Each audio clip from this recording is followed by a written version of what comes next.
Bishkek میں ایک واقعہ پیش آیا ہے کہ جس میں طالب علموں کی آپس میں لڑائی کی وجہ سے بہت زیادہ پریشانی پھیلی ہوئی ہے اور کافی زیادہ حالات خراب ہیں، تھریٹننگ ہیں اسٹوڈنٹس کے لیے بھی اور بہت فکر مند ہیں۔ ہم اپنے بچوں کو یہاں سے پڑھنے کے لیے بھیجتے ہیں، ایک تو وہ ڈاکٹر بنیں گے اور یہ بھی کہ یہاں سے شاید وہاں پر حالات بہتر ہوں گے اور وہ زیادہ سکون سے اور اطمینان سے اپنی پڑھائی کر سکیں گے، لیکن ہم یہ دیکھتے ہیں کہ سکون شاید اللہ تعالیٰ کی طرف سے ہی ہے اور یہ کسی کلچر سے اور کسی جگہ سے مربوط نہیں ہے۔ کہیں پر بھی کوئی بھی کسی قسم کی سچویشنز کسی ٹائم پر بھی فلوٹ کر سکتی ہیں، پیش آ سکتی ہیں، لیکن ہم اپنے معاشرے میں جہاں پر ہم رہ رہے ہیں انتہائی ابتری کا شکار ہیں کہ وہ لوگ جو پڑھ رہے ہیں، پڑھا رہے ہیں، بزنس کر رہے ہیں، کچھ بھی ہیں، ہر کوئی ایک بے چینی اور ابتری کا شکار ہے اور کسی کو سمجھ نہیں آ رہی ہے کہ کس طرح سے ہم اس سچویشنز کو لیڈ کریں۔ سویئر قسم کا آئیڈینٹی کرائسس چل رہا ہے اور اس آئیڈینٹی کرائسس کے اندر بہت سے سولوشنز کچھ لوگ کر رہے ہیں، لوگ ملک چھوڑ کر جا رہے ہیں، پاسپورٹس obtain کر رہے ہیں۔ پاسپورٹ ایک بہت بڑی آئیڈینٹی ہوتی ہے کہ ہرے پاسپورٹ جس کی عزت نہیں ہے اور نیچے کے تیسرے اور چوتھے نمبر پر ہمارا پاسپورٹ آ رہا ہے تو ہم کسی ایسے ملک کا پاسپورٹ حاصل کرنے میں کامیاب ہو جائیں جس کی دنیا میں عزت ہے، رسپیکٹ ہے اور ہم فریلی موو کر سکیں۔ لیکن مایوسی ہمیں اس وقت ہوتی ہے کہ جب ان ملکوں کے اندر جا کر اور ان کو کافی حد تک اڈاپٹ کر کے بھی، ان کے کلچرز کو سمجھ کے بھی، زبانیں سیکھ کے بھی ہم ان کے اندر انٹیگریٹ نہیں ہو پاتے اور ہم ان کا کلچر پوری طرح سے اڈاپٹ نہیں کر پاتے۔ ایسی کون سی ہماری سیلف آئیڈینٹی ہے جو اس آئیڈینٹی کرائسس کو جنم دیتی ہے اور ہم ان کی ویلیوز کو پوری طرح اپنے اندر نہیں سمو پاتے ہیں۔ سم ٹائم تو ایسا ہوتا ہے کہ بال بھی چینج کر لیے جاتے ہیں، لینس لگا کر آنکھوں کا رنگ بھی بدل لیا جاتا ہے، حلیہ بھی تبدیل کر لیا جاتا ہے، یہاں تک کہ زبان بھی پوری طرح سے تبدیل کر لی جاتی ہے، لیکن سٹل وہ لوگ ہمیں انٹیگریٹ نہیں کرتے ہیں اور اپنے کلچرز کے اندر اس طرح سے مدغم نہیں کرتے ہیں۔ جیسا کہ بشکیک میں کیا معاملہ پیش آیا تھا کہ دراصل ہوا یہ کہ دراصل لڑائی تو مصری بچوں کی تھی اور لوکل بچوں کی تھی، لیکن اس کے بعد یہ ہوا کہ جتنے بھی براؤن ایتھنک بیک گراؤنڈ کے لوگ تھے، چاہے وہ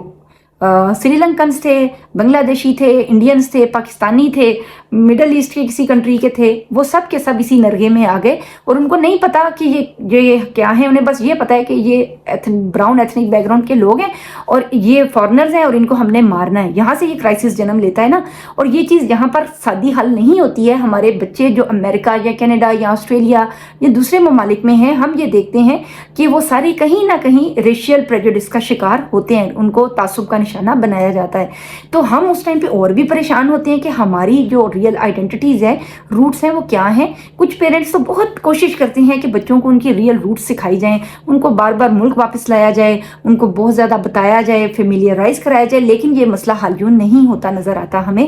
ایک اور پچھلے دن میں نے آرٹیکل پڑھا تھا، میری نظر سے گزرا اور مجھے بہت پسند آیا، اور وہ یہ آرٹیکل اس سلسلے میں تھا کہ ہم جو انڈو پاک کے لوگ ہیں اسپیشلی، اور اب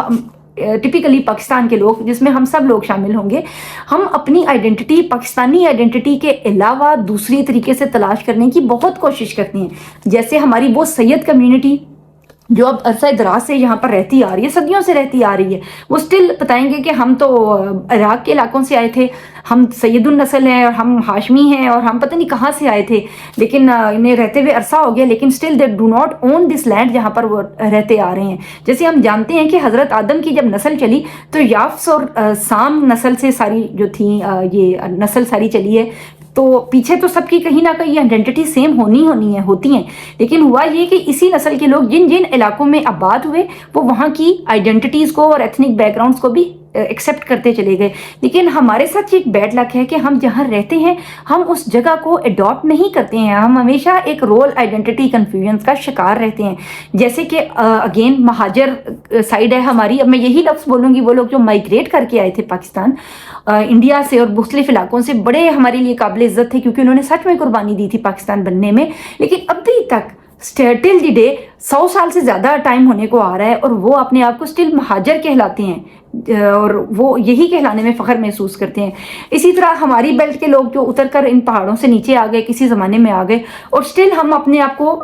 کشمیری کہلائیں گے حالانکہ ہم ادھر آ کر آباد ہو گئے۔ اس طرح سے سم ٹائم اپنی کاسٹ کے اندر ہم لوگوں کو بتائیں گے کہ ہم اس کاسٹ سے بلانگ کرتے ہیں، پھر ہم بہت زیادہ یہ بتاتے ہیں کہ ہم آریائی نسل ہیں، ہم تو سینٹرل ایشیا سے آئے تھے جی، ہم تو یہاں کے لوگ ہی نہیں ہیں۔ تو یہ بھی ایک ہمیں ہسٹری سے بات بتائی گئی، اسٹل ہم نے انڈو پاک کو ایکسیپٹ ہی نہیں کیا، اور وہ انٹروڈرز ڈفرینٹ قسم کے. ایک اور رول کنفیوژن میں آپ کو بتاتی ہوں، وہ یہ ہے کہ وہ تمام لوگ جو انڈو پاک میں آئے تھے، جو ایریا بر صغیر ہے وہاں پر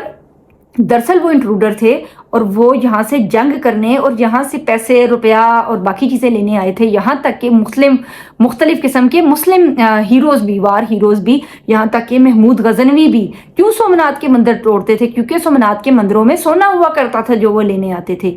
اس کے علاوہ باقی بھی احمد شاہ ابدالی کس جگہ سے وہ اٹھ کے ادھر آتے تھے، حملے کرنے کے لیے آتے تھے یہ سب لوگ. اور ہمیں سمجھ ہی نہیں آتی کہ ہم اپنے وار ہیروز لوکل ہیروز کو بنائیں، اپنے مسلم ہیروز کو بنائیں، یا سم ٹائم تو ہمیں پتہ ہی نہیں ہے. ہمارے پاس لوکل ہیروز کی تعداد نہ ہونے کے برابر ہے. ہمیں پتہ ہی نہیں ہم نے کس کو آئیڈیالائز کرنا ہے اور کون ہمارا ریئل ہیرو ہے. ابھی تک جو انگریز نیمز ہیں وہ ہم نے اپنی روڈ کے رکھے ہوئے، اور سر ونسٹن چرچل روڈ بہت فخر سے ہم بتاتے ہیں، ہم نے یہ سب نیمز ابھی تک رکھے ہوئے ہیں. ایک ذہنی غلامی اور ذہنی جو پریشانی ہے ہماری، وہی نہیں جاتی، اور اسی چکر سے ہم نہیں نکل پاتے ہیں. اور یہ چیز ہماری آئیڈینٹی کرائسس کی بہت بڑی وجہ بنتی ہے. نہ تو ہم نے اپنی شناخت بنائی ہے، اور نہ ہم اپنے قومی ہیروز کی شناخت بنا پائے ہیں. آئیڈینٹی کرائسس کی یہ جو ساری بات ہے جگہ چینج کرنے کے حوالے سے، اس کا ہسٹری میں جو ہمیں ملتا ہے حضرت موسیٰ کی قوم کے واقعہ سے، کہ یہ تو ہوا کہ اللہ نے بہت زیادہ مدد کی، معجزات کی مدد سے. جو ایک غلام قوم تھی بنی اسرائیل جو مصر میں رہ رہی تھی، حضرت موسیٰ ان کو لے کر جو ریڈ سی ہے کراس کر کے نکلے. لیکن آگے کیا ہوا کہ وہ مصر کو ہی یاد کرتے رہے. غلامی تھی نا ذہن میں، آئیڈینٹی کرائسس، اپنے آپ کو انہوں نے نہیں پہچانا. کیا ان کے ساتھ اللہ کا شکوہ تھا کہ اتنی کرامات اور اتنی نعمتیں اور نوازشیں کرنے کے باوجود بھی وہ اللہ کے شکر گزار نہیں ہو رہے تھے، اور سٹل اپنے غلامی کے ٹائم کو نہ صرف یاد کرتے تھے بلکہ گلوریفائی کرتے تھے. یعنی وہ یہ کیا کہتے تھے کہ ہم نے چاہیے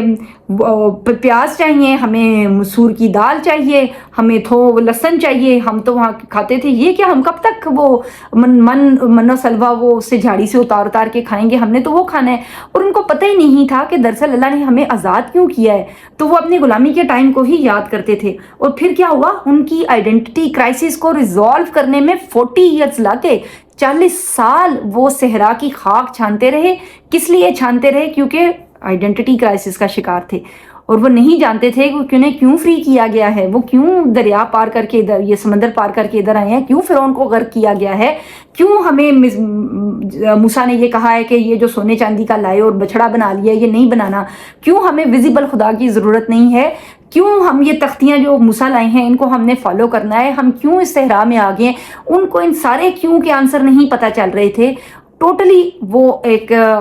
جو اپنی ان کی رول آئیڈینٹیز تھیں وہ شیٹر ہو چکی ہوئی تھیں، کیونکہ اتنے سال 400 ایئرز غلامی کاٹ کے آئے تھے. یہ پاسبل نہیں تھا کہ وہ ایک دم اس سے جان چھڑا لیتے. تو یہ چیز بھی ہمارے لیے بڑی ایک پوائنٹ ہے ہمارے لیے. ہم ہمیشہ قرآن کی جو آیات ہیں وہ اس قصے کہانیاں نہیں، اگر ہم یہ بات سمجھیں نا تو ہمیں پورا یہ سمرائز کریں تو یہ سمجھ آتی ہے. آئیڈینٹی کرائسس کو ریزالو کرنا ہماری جنریشنز کے لیے بہت ضروری ہے. ایسے معاشروں میں جب ہم رہ رہے ہیں کہ جہاں پر بہت زیادہ ڈفرینٹ کلچرز ہیں، ویلیوز ہیں، رولز ہیں، ہمارے پاس ڈفرینٹ رول آئیڈینٹیز ہیں، تو ہماری ٹرو رول آئیڈینٹیز کو ہمارے لیے اور بھی زیادہ ضروری ہے کہ ہم اس کو پہچانیں اور اس کو سامنے لے کر آئیں.